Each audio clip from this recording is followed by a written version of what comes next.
Hand grenades بھی برآمد ہوئے، جس میں جب اس کی انویسٹیگیشن انٹیروگیشن انیشلی کی گئی، اس میں اس نے کنفیس کیا کہ ہاں جی یہ چیز یہ اس کارروائی میں میں اور میرا ایک ساتھی شامل تھا، اور اس کو اس کارروائی کا جو احکامات تھے انٹرسٹنگلی وہ ایک پڑوسی ملک سے دیے گئے، جہاں پہ ان کا کمانڈر موجود تھا، جس کے لیے باقاعدہ ہم گورنمنٹ پاکستان کے تھرو جو ہمارا ملک ہے پڑوسی اس کے ساتھ رابطہ بھی کرنے والے ہیں کہ اس کی گرفتاری کے لیے کیا جائے، جس کا ایڈریس اور باقی چیزیں بھی ملی ہمیں، اور خاران میں جو نیٹ ورک کام کر رہا ہے اس کی بھی ڈیٹیلز ہمیں اس نے دی کہ یہ لوگ اس میں انوالوڈ ہیں اور اس طریقے سے کیا گیا۔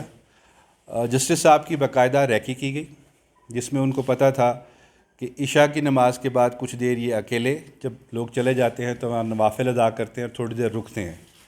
اس ونڈو کا، اس ٹائم کا انہوں نے فائدہ اٹھایا۔ آپ میں سے کچھ دوستوں نے اگر وزٹ کیا ہو خاران کو، تو جو مسجد تھی جہاں ان کو شہید کیا گیا، مسجد عائشہ، وہ ان کے گھر کے ہارڈلی کو 25-30 قدم کے فاصلے پر ہے، اور اس کے 2 سائڈ پہ انٹرنسز ہیں، ایک مین انٹرنس ہے اور ایک چھوٹی سی گلی ہے جو محلے والوں کے لیے بنائی گئی ہے جہاں سے لوگ آ سکیں اس کے نماز پڑھنے کے لیے۔ اس گلی سے یہ داخل ہوئے کیونکہ وہاں زیادہ لوگ نہیں ہوتے، اور اس مسجد کے دونوں سائڈ پہ کھڑکیاں ہیں۔ ایک سائڈ پہ ان کا گارڈ تھا، موجود تھا پولیس کا، دوسری سائڈ سے آ کے انہوں نے فائرنگ کی، جس میں جسٹس صاحب پہلے زخمی ہوئے اور بعد میں شہید ہو گئے، اور ان کے رشتہ دار جو ایک تھے وہ اس میں زخمی ہوئے۔ اس کے علاوہ دوران تفتیش اس نے 4-5 کارروائیاں اور بھی بتائیں۔ میں آپ کو ایک ویڈیو پہلے دکھا لیتا ہوں، اس کے بعد پھر باقی ڈیٹیل بتاتا ہوں۔ اس کی آواز نہیں آ رہی بھائی، شروع سے لگائیں اس کو۔ میرا نام شوکت اللہ ہے اور میرے تنظیمی نام بلاور بھی ہے، سجاد بھی ہے، اور میرے والد کا نام عبدالرحیم ہے۔ میں خاران کا رہائشی ہوں۔ میں نے سن 2020 میں بھی جوائن کیا تھا، اور جہاں پر مجھے ایک پہلا کام دیا تھا ہمارے کمانڈر نے، وہ کام ہم نے 2020 میں رمضان شریف میں کیا تھا ایڈوان ٹیکسی چیک پوسٹ پر، اور اس کے بعد مجھے میرے کمانڈر نے ایران سراحوں میں بلایا، وہاں پر ہم نے ٹریننگ دیا، کچھ عرصے تک وہاں پر ہم نے ٹریننگ دی بم وغیرہ بنانے کے لیے۔ پھر وہاں سے مجھے خاران بھیجا گیا، مجھے ٹاسک دیا گیا جو خاران چیک چک پر بم بلاسٹ کرنے کا تھا۔ وہ یہاں پر میں نے آ کر میرے ایک ساتھی تھا، ہم نے وہ بلاسٹ کیا تھا۔ اس کے بعد مجھے تانے کا بھی ٹاسک دیا تھا ہمارے کمانڈر، جن کو میں نے تکمیل تک پہنچایا۔ دو میں نے دھماکے کیے تھے گرنیٹ کا تانے میں، اور ایک ٹاسک ہم یہ بلاک فیکٹری کا دیا تھا جو محمد مسکاندھی کا تھا۔ وہاں پر اس پنجابی مزدور تھے، وہاں پر ہم نے بھی گولیاں چلائی، وہاں پر بھی ہم نے دکھ مارا۔ اور اس کے بعد ایم آئی کے دفتر میں بھی میں نے کارروائی کی تھی۔ ایم آئی کے دفتر میں میں نے 3 مارٹر گولے مارے تھے جو گرنیٹ لانچر ہے۔ اس کے بعد چیف جسٹس محمد مسکاندھی جو پاکستان کا چیف جسٹس ہے، اس کا بھی ہمیں مارنے کا ٹارگیٹ دیا تھا۔ اس کے لیے اس نے کہیں سے کروایا تھا، ہمیں بولا تھا کہ یہ تم کو مروانا ہے۔ پھر اس کے بعد میں اور میرا ایک ساتھی تھا، ہم ان سے ایک مسجد شریف میں اس کے گھر کے پاس ہے، وہاں پر رات 8 بجے گئے تھے، جو 14 اکتوبر تاریخ کا، وہاں پر ہم گئے تو ہم اس کو مارے تو وہاں سے نکل گئے۔ میرا نام فتح ہے، بس بیٹا دلاور بھی ہے، سجاد بھی ہے، جی بلاک فیکٹری کا بتا رہے ہیں۔ یہ 2021 میں ان کی فیملی سے ریلیٹڈ ایک بلاک فیکٹری تھی جس میں پنجابی مزدور بھی کام کرتے تھے، جہاں فائرنگ ہوئی تھی۔ اس میں اس کے مطابق یہ تھا کہ 2 بندے مر گئے تھے، مگر اس سے مرا کوئی نہیں تھا، زخمی ضرور ہوئے تھے۔ اور یہ پورا نیٹ ورک جو ہے وہاں پر اس کا ہمیں آئیڈیا ہے کہ کون کون سے لوگ انوالوڈ ہیں۔ اس وقت بھی ٹیمز وہاں پہ کام کر رہی ہیں، اور انٹرسٹنگلی کچھ جو پتہ چلا ہے ہمیں کہ جو کمانڈر ہے بیسیکلی وہ خاران کا ہی رہنے والا ہے، اور اس کے فیملی کے دیگر لوگ بھی انوالوڈ ہیں اس ساری کارروائی کے اندر اور ساری فیسیلیٹیشنز کے اندر۔ چیف چوک والا جو حملہ یہ بتا رہے ہیں وہ بیسک ایک پریشر کوکر کے اندر آئی ڈی بنائی گئی تھی جو کہ موٹر سائیکل کے اوپر رکھ کے بلاسٹ کیا گیا تھا، جس میں 13 سویلین زخمی ہوئے تھے۔ اور انٹرسٹنگلی انہوں نے یہ بتایا کہ کیونکہ ایف سی ہمارا ٹارگٹ تھی اور سویلینز اس میں زخمی ہوئے تھے، تو اس لیے تنظیم کی طرف سے اس کا کلیم نہیں کیا گیا تھا۔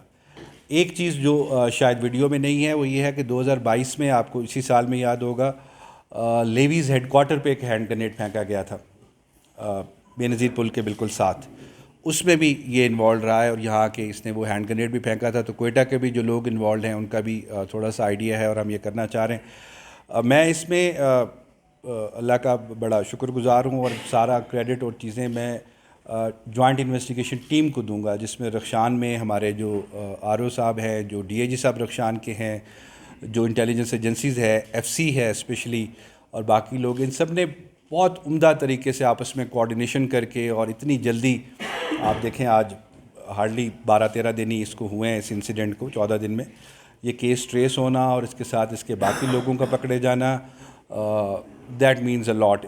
اور ہم یہ اس آپ کے فورم پر آپ کے توسط سے یہ یقین سب کو دلانا چاہتے ہیں کہ کوئی بھی شخص جو اس طرح کی سرگرمیوں میں ملوث ہوگا یا کسی دہشت گرد تنظیم کے ساتھ چل کے آگے چلے گا، ان کو باقاعدہ ان کو گرفتار کیا جائے گا، اور اس کے خلاف پورا جو ایکشن ہو سکتا ہے کیا جائے گا۔ اس سلسلے میں کسی بھی قسم کی کوئی بھی لیکسٹی یا اس چیز کو نہیں ہے کہ آئی جی صاحب اور چیف منسٹر صاحب نے اسپیشلی اس کیس کو پرسنلی سپروائز کیا، اور الحمدللہ اللہ نے ہمیں کامیابی دی۔ تھینک یو جی۔ آپ کو کوئی سوال؟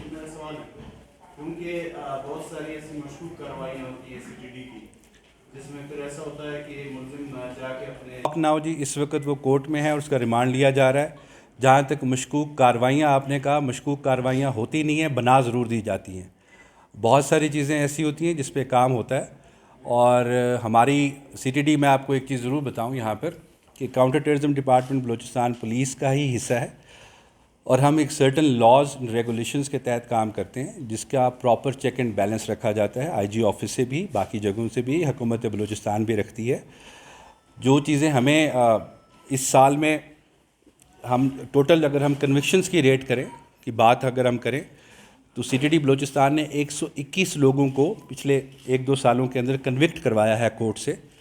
اس کے علاوہ بہت سارے لوگ ہیں جو کہ ابھی تک مفرور ہیں، جن کی گرفتاری کے لیے کوشش کی جا رہی ہے، اور 121 یہ وہ لوگ ہیں جن میں سے کچھ کو 14 سال بھی سزا ہوئی ہے، کچھ کو 10 سال ہوئی، کچھ کو 1 سال ہوئی ٹیررزم لاز کے تحت۔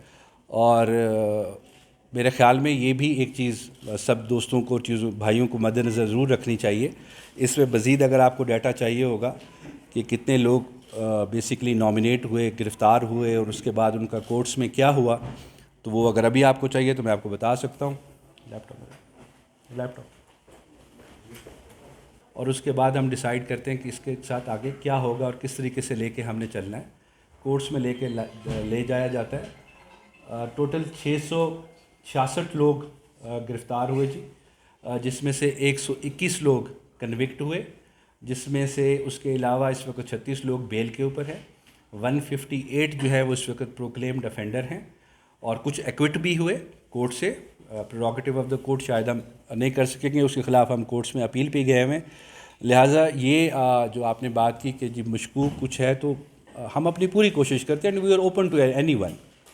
میں آپ کے توسط سے یہ بھی ضرور کہوں گا کہ اگر کسی کو کسی بھی چیز پہ کوئی اعتراض ہے، کسی کیس پہ ہے، تو آ کے ضرور ہم سے ملے، آئی جی صاحب سے ملے، ہم سے ملے۔ Will satisfy. ہماری کسی کے ساتھ کوئی ذاتی دشمنی یا پرسنل گرجز پہ، پرسنل ویمز اینڈ وشز پہ ہم کام نہیں کرتے۔ جو بھی کام ہوتا ہے وہ ملک کی بہتری کے لیے کیا جاتا ہے، اور قانون کے دائرہ کار میں رہ کے کیا جاتا ہے۔ اسی میں بہت سارے ہمارے جوان شہید بھی ہوئے۔ خران میں ہی ہم نے دیکھا عید محمد ہمارا انسپیکٹر شہید ہوا، مستونگ کے اندر ہمارے 11 پولیس والے شہید ہوئے، اس کے بعد ہمارا زخمی ہوئے۔ اس کے علاوہ ہمارے لوگ اور بھی زخمی بھی ہوئے، شہید بھی ہوئے۔ بلوچستان پولیس کی ایفرٹس اور قربانیوں کی ایک لمبی لسٹ ہے جو آپ مجھ سے بہت بہتر طریقے سے جانتے ہیں جی۔ Thank you. دیکھیں یہ اس کے ساتھ ابھی اور کوئی گرفتار نہیں ہوا، ایک ہی شخص ہے، جیسے میں نے آپ کو بتایا۔ نام ہمارے سامنے ضرور آ گئے ہیں، نیٹ ورک ضرور آ گیا ہے، مگر ان کے نام ابھی کیونکہ ان کی گرفتاری کے لیے ایفرٹس جاری ہیں، تو نام ظاہر کرنا میرے خیال میں تھوڑا سا جلدی ہو جائے گا، مگر وی نو دا نیٹ ورک، اور ان کو خران سے ہی گرفتار کیا گیا۔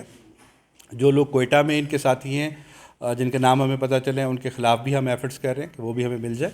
اور جو خران میں آپریشن کی آپ نے بات کی، بالکل خران میں ایک آپریشن ہوا تھا، اس میں اگر آپ ریکوریز دیکھیں تو 82 mm موٹرز اس کے اندر سے ملے، 12 موٹرز تھے 82 mm کے، جو کہ ملٹری گریڈ ہے، جو نارمل پولیس کے پاس یا کسی کے پاس نہیں ہوتے، نارمل مارکیٹ سے بھی آپ کو نہیں ملتے۔ اس کے ساتھ ساتھ وہاں جو لوگ اس وقت موجود تھے، جیسے میں نے پہلے ابھی بات کی کہ آپریشن میں جب ہم جاتے ہیں کرتے ہیں تو ہم اس نیت سے یا اس سے نہیں جاتے کہ ہم نے کسی کو مارنا ہے یا لے کے آنا ہے. دا فائرنگ اسٹارٹس اور اس میں اگر ہم پہ فائر ہو رہا ہوتا ہے تو ہماری اس میں بھی کوشش ہوتی ہے کہ ہم حفاظتی تدابیر اور جو ہمیں ٹریننگز کے دوران ہمارے لوگوں کو سکھایا جاتا ہے اس کے ساتھ ہم اس پہ عمل کرتے ہوئے کریں. بعد میں ان کو لاپتہ ظاہر کیا گیا. میں اس پہ کمنٹ نہیں کرنا چاہتا. اگر لاپتہ تھے تو ان کی کوئی ایف آئی آر ہوگی, کہیں نہ کہیں سے کوئی چیز ہوگی. لیگل پروسیجرز کے تحت ہم جیسے بات کریں کہ قانونی دائرہ اختیار میں رہتے ہوئے ہم بات کریں گے, تو قانونی دائرہ اختیار میں ہی اگر کوئی مسنگ تھا تو اس کی کوئی ایف آئی آر کہیں پر ہوگی, کوئی رجسٹریشن ہوگی. ورڈ آف ماؤتھ پہ یا ہم اس پہ تو ہر کسی کو مسنگ پرسن نہیں کہہ سکتے کہ یہ مسنگ پرسن ہے. میں یہ نہیں کہہ رہا کہ یہ ایشو نہیں ہے یہاں پر. میں نے جس سے پہلے کہا کہ ہم اس سلسلے میں ہر طرح کا تعاون, ہر طرح کی سپورٹ کرنے کو تیار ہیں. ہم بھی نہیں چاہتے کسی کے ساتھ غیر قانونی یا ماورائے قانون یا آئین کے تحت کوئی بھی کام ہو, کسی کے ساتھ بھی ہو, جو کہ غلط ہے, نہیں ہونا چاہیے. ہم قانون کے دائرے میں رہ کے ہی کام کریں گے, مگر تھوڑی سی ایفرٹس اور تھوڑی سی چیزوں کو کلیئرٹی بڑی ضروری ہے. ملک کی انوالومنٹ کا ہم نہیں کہہ سکتے کہ یہ ملک انوالوڈ ہے. وہ شخص جس کا ابھی بتایا گیا ہے, میں نے اس لیے نام نہیں لیا تھا کہ چیزوں کو کنفرم کرنے کے بعد ہم ضرور اس پہ بات کر سکیں گے, ویریفائی کرنے کے بعد ضرور بات کر سکیں گے. اس کا یہ کہنا ہے کہ میں ایران گیا تھا اور وہاں مجھے یہ ٹریننگ دی گئی. جیسے میں نے آپ کو بتایا کل ہم نے گرفتار کیا. ایویڈنسز اور چیزیں ضرور آتی ہیں ہمارے ساتھ, اور جو چیزیں آتی ہیں اس کا جو بھی ملک ہوگا اس کے ساتھ, چاہے وہ ایران ہو, افغانستان ہو یا کوئی بھی ملک ہو, ویئر ایور اٹ از, اس کے ساتھ جو بھی پروسیجرز ہیں میوچل لیگل اسسٹنس کے, جو ایکٹ ہے ہمارا فارن آفس کے تھرو, منسٹری آف انٹیریئر کے تھرو, ہم ان سے رابطہ ضرور کرتے ہیں کہ جو بھی انوالوڈ ہے اس کے اندر اس بندے کو لایا جائے.